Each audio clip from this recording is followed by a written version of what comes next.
the economy. So our political leaders have recognized the dysfunctional aspect of this development that brought them to power. Now they are trying to figure out what to do next. Do you see any signs of positive change? Yes, public statements about disconnecting the parties from gangsters, people saying they'll never attend another funeral of a Don, and be identified with Dons and Donmanship is all to the public good. But as you know, we don't make change overnight, and so the garrisons are still with us.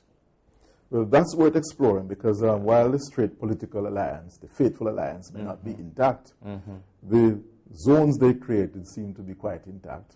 Gangs still operate who feel like their grandfathers did that. They are part of the JLP or the PNP. So how weak is the tie now? Or how strong is it? Yeah, I think it's weaker than it had ever been in the history of that kind of affiliation because these gangsters now have independent vocations as drug dealers, as clients in their own right. As we know, the party largesse is dried up because of our economic situation. And so the drug trade, the gun trade, the contraband trade make up for the booty that parties used to provide. And would this loose gangsterism pose a threat to the stability of the Jamaican state? Well, it did with the Dudus crisis, as we recognized back in, was it 2010? 2010. Yes, where a politically affiliated Don got so powerful through his own largesse that he financed the political parties and was seen as a broker in political power in the country. And so we had this awful situation develop where the United States actually forced our government to jail to get rid of that gangster. And you think the state was threatened in its capacity to function? Yes, it was. There's no doubt about it. Whose authority was going to... We had dual power with Dudus's leadership in West Kingston. We had dual power. And the shocking thing that was it was the Americans who broke that up, not our own political leaders. Interesting. Before we come to the conclusion, discussing the content of your book, what is it that you're working on now? What's your area of specialization? Yeah, I'm interested in ideas, and I'm going to try to write something on social thought and change, the role of ideas in national development, the relationship between culture and development.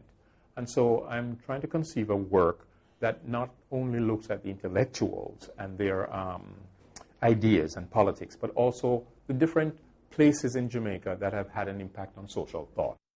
So I'm thinking of the media, I'm thinking of international, the flow of international ideas and values. I'm thinking of the street, right? And so... and possibly the music. And, of course, the music. In its lyrical content has an enormous global impact. Right, and also the shaping of what I call a culture of behavior, right?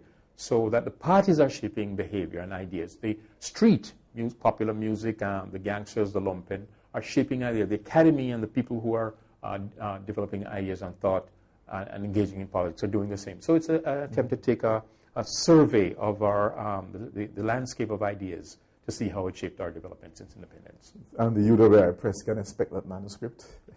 Yes, I've got to try to get it out. So. Yes, get it out of here before the end of the year.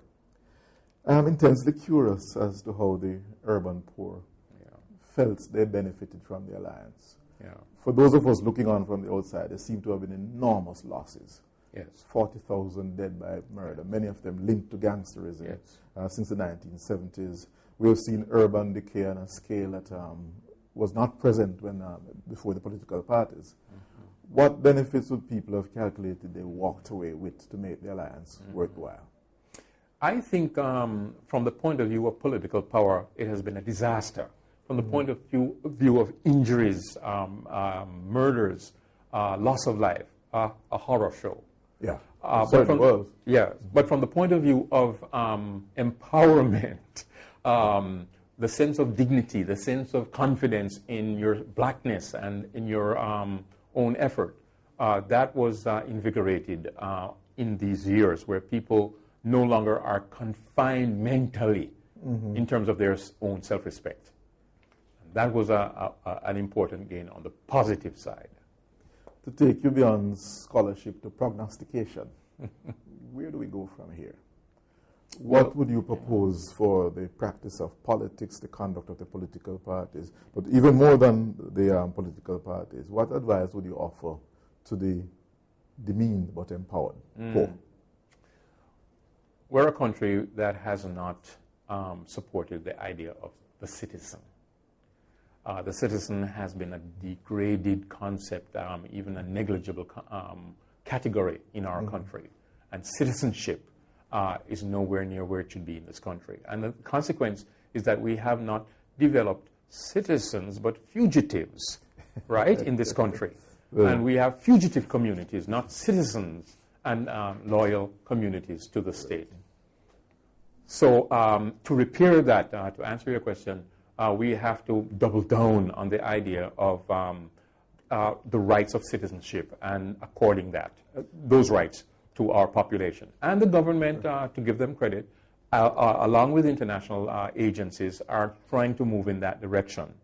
But the seduction of power and the sweetness of money could undermine the march to a better form of government and a better respect. It looks to me like you think we're at a crossroads, and there's no certainty we'll take the right turn.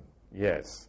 I'm happy to see that the middle classes are coming back into politics.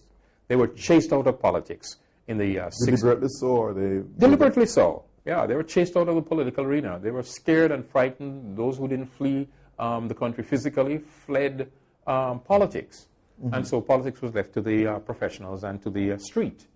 And so I'm pleased to see that the middle classes, the articulate classes, the main social classes are hesitantly but clearly returning to the political fray and to the public sphere. And that's a good sign. On the other hand, though, there is great concern about political apathy as measured by voter turnout. In fact, one member of parliament has been suggesting to make voting mandatory to reverse that trend. Yes. So it seemed to me to be a two-way trend, a contradiction again. Jamaican society seemed to be filled with these contradictions. Yes, making it mandatory on pain of no benefits. Which was essentially the argument that he advanced. Right, and that is, going back, not going forward. As we move to close, could you tell us a little bit about your present base and your work in the United States? Yes, I teach undergraduates at the University of Wisconsin in a small town called Eau Claire, which is clear water in French. Yes, reflecting American history. Right, yes, and I teach courses on everything from African-American politics to the culture of the politics of cultural development. I'm at the final point of my career. I mean, I have another 5 years your or so. Your teaching career. Yeah, my teaching career. And so if I can finish up my teaching career and really have the rest of the time to write books and to reflect on some of the things that I want to do, that's the next stage I'm looking forward to. And you've published Demeaned But Empowered, The Social Power of the Urban Poor in Jamaica, through Press in Jamaica, the UWI Press. Why would it not have been an international press for perhaps greater scope, greater reach? Yeah, well, I did offer it to international publishers, to publishers in this field of cultural studies, but they didn't choose to accept the publication. So I found a home here. It's very relevant to our own circumstances. To our own circumstances. I couldn't think of a better place to have it published and to have it exposed.